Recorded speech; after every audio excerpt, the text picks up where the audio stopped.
Olá pessoal, continuando com a nossa série de dicas sobre treinamento e equipamentos, eu vou falar um pouquinho sobre o peitoral.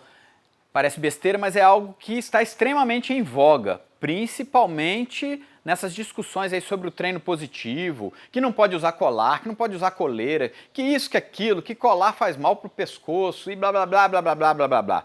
E se você quer continuar escravo dessas mentiras e continuar sendo enganado, pois bem, prossiga. Agora, se você quiser ver a luz, vamos para o conhecimento, vamos refletir sobre todas as informações para a gente poder tirar uma opinião com uma conclusão um pouco mais abrangente e mais serena, mais centrada.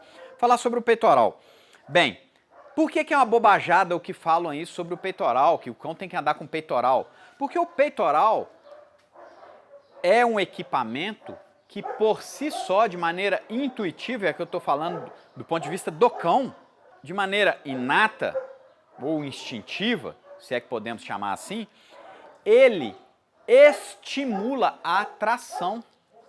Não é à toa que ele foi concebido com esse formato, porque ele toca os pontos do cão que o levam a disputar e a tracionar.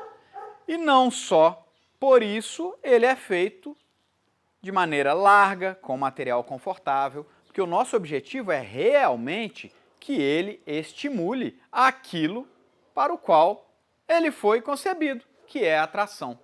Agora, se eu tenho algo que naturalmente gera tração, como que eu vou querer utilizar esse algo para passear com um cão gigante na rua, eventualmente com potencial agressivo, e tentar contê-lo com isso? Pessoal, isso é causa de muitos acidentes e de muito problema. Se queremos ter controle do cão, nós temos que usar colar. Se nós não queremos que o colar gere eventuais lesões no cão, nós temos que aprender a usar o colar e ensinar o cão a se comunicar com o colar. Querem aprender um pouco sobre isso? Meu vídeo, a comunicação com a guia e todos os seus benefícios, está no canal no YouTube, procurem lá que vocês vão entender muito bem sobre como ensinar o cão a tracionar quando ele estiver com um tipo de colar e a retrair e a relaxar quando ele estiver com outro tipo de colar. Mas aqui nós estamos falando com o peitoral, que é a ferramenta mais do topo de estímulo à tração. Pois bem, então para que a gente usa o peitoral? É a ideia de nadar a favor da correnteza e não contra a correnteza. Se o peitoral favorece o conforto e a tração, eu vou jogar o sapo na lagoa, eu vou colocar o peitoral nas atividades que eu quero mais tração. Então, nos treinos, por exemplo, quem pratica o canicross, que é uma atividade física em que o cão sai correndo na frente do parceiro dele e ele vai tracionando o parceiro dele porque ele quer muito correr, se usa o peitoral.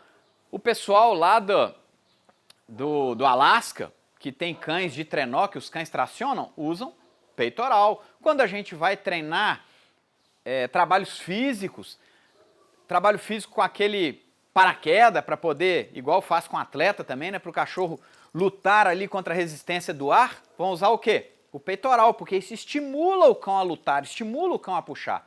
E especialmente, na minha atividade principalmente, né, no treino de proteção. Mas no treino de proteção, o cão está todo equipado, ele tem os colares necessários que já estão nele e eu só vou acionar de acordo com cada série dentro do treino que eu vou utilizar. Então, se num dado momento o figurante vai estimular o cão em movimento para elevar a emoção em caça, nós tensionamos a guia que está no peitoral. E quando a gente tensiona a guia que está no peitoral, a gente joga o cão para o módulo tração, conforto, e isso associado com a caça, ele condiciona que peitoral é caça.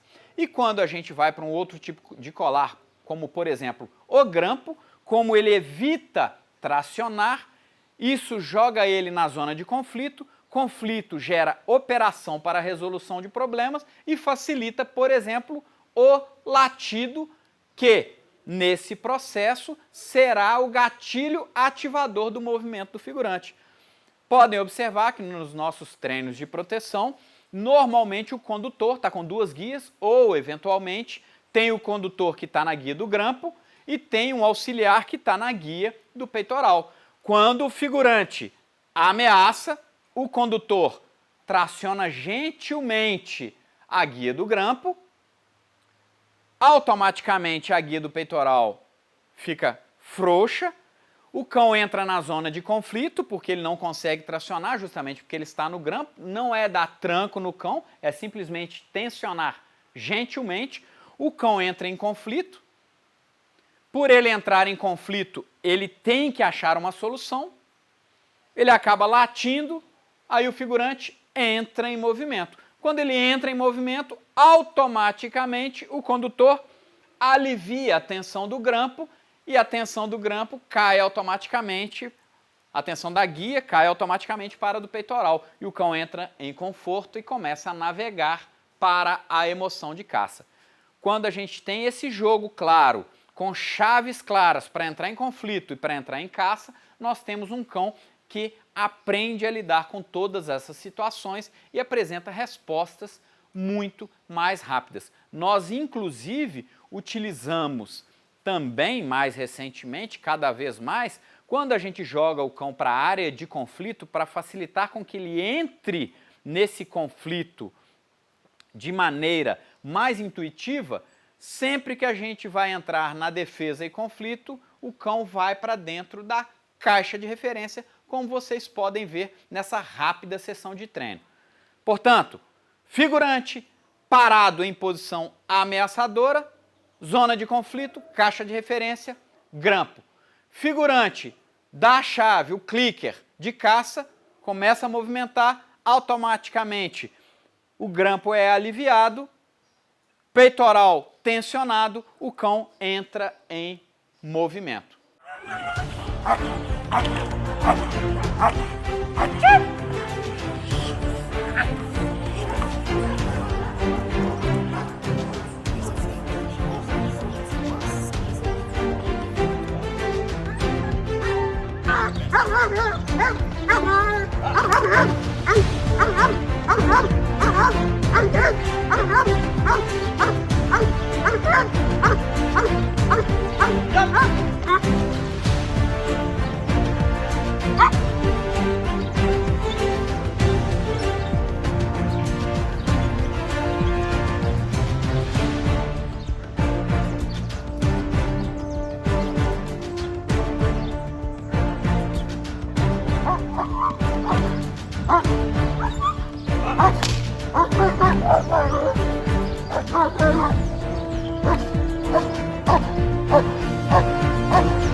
Up.